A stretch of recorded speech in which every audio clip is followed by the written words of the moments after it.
আজিৰ এই ভিডিঅ'টোত মই DMIT টেষ্টৰ বিষয়ে কথা পাতিম। প্ৰথম বুজো what is DMIT test. DMIT টেষ্টৰ ফুল ফৰ্মটো হৈছে ডাৰ্মেটোগ্লাইফিক মাল্টিপল ইণ্টেলিজেন্সি টেষ্ট। এইটো বেসিক্যালি ফিংগাৰপ্ৰিন্ট লৈ ব্ৰেইনৰ এনালাইসিস কৰা হয়। সো আমাৰ ব্ৰেইনৰ ভিতৰত দুটা পোৰ্শনস থাকে, এটা লেফট ব্ৰেইন এটা ৰাইট ব্ৰেইন, যেটো আমি লেফট হেমিস্ফিয়াৰ বা ৰাইট হেমিস্ফিয়াৰ বুলি কওঁ। এই প্ৰতিটো লুপৰ ভিতৰত এই প্ৰতিটো সাইডৰ ভিতৰত পাঁচটা লুপ থাকে। লেফট ব্ৰেইনত 5টা আৰু ৰাইট ব্ৰেইনত 5টা, টোটাল 10টা। লুপ মানে হৈছে একোটা ডিপাৰ্টমেন্টৰ দৰে। আপুনি ধৰি লব পাৰে যে আপোনাৰ ব্ৰেইনত 10টা বেলেগ ডিপাৰ্টমেন্ট আছে আৰু প্ৰতিটো ডিপাৰ্টমেন্টৰ কাম বেলেগ। এতিয়া আমাৰ ব্ৰেইনত 100 বিলিয়ন নিউৰন থাকে, 10,000 কোটি নিউৰন। আৰু 10,000 কোটি নিউৰন খিনি এই পাৰ্টিকুলাৰ 10টা লুপত ডিস্ট্ৰিবিউট হৈ থাকে, কিন্তু ডিস্ট্ৰিবিউশনটো সেম নহয়, আটাৰে বেলেগ। কাৰোবাৰ কোনোবাটো এৰিয়াত নিউৰন বেছি থাকিব, আন কাৰোবাৰ কোনোবাটো এৰিয়াত নিউৰন কম থাকিব। এটা যেটো লুপত নিউৰন বেছি থাকে, সেই লুপটোৰে সেই ডিপাৰ্টমেন্টৰে ব্ৰেইনে যি কাম কৰে তাত অটোমেটিক্যালি মানুহজনৰ এক্সপাৰ্টিসটো বাঢ়ি যায়, আৰু যেটো লুপত নিউৰন কম থাকে তাত তেওঁ অটোমেটিক্যালি স্লো হৈ যায়। এতিয়া কথাটো হ'ল যে এই আমি কেনেকৈ গম পাব পাৰিম যে কোনটো লুপত কিমান নিউৰন আছে।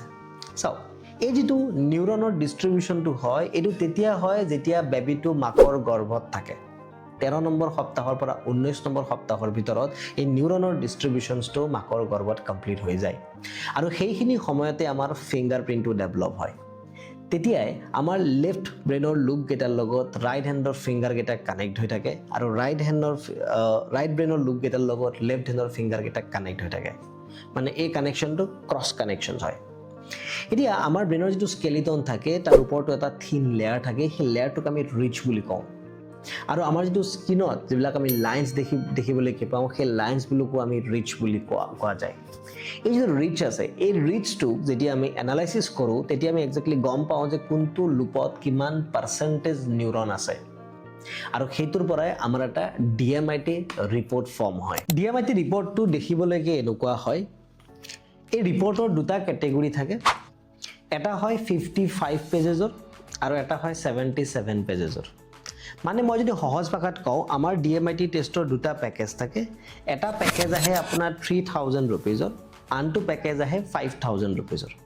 3000 रुपीजৰ যেটো পেকেজ হয়, সেইটোত 55 পেজেছৰ ৰিপৰ্ট হয়, আৰু ইয়াত যেটো কাউন্সেলিং থাকিব সেইটো ওয়ান টাইম কাউন্সেলিং থাকে। ইয়াত কিন্তু কোনো হাৰ্ড কপি দিয়া নাযায় 3000ৰ পেকেজটোত। নেক্সট পেকেজটো হয় 5000 रुपीजত, য'ত আমাৰ এনেকুৱা এটা ৰিপৰ্ট আহিব যেটো 77 পেজেছৰ হ'ব।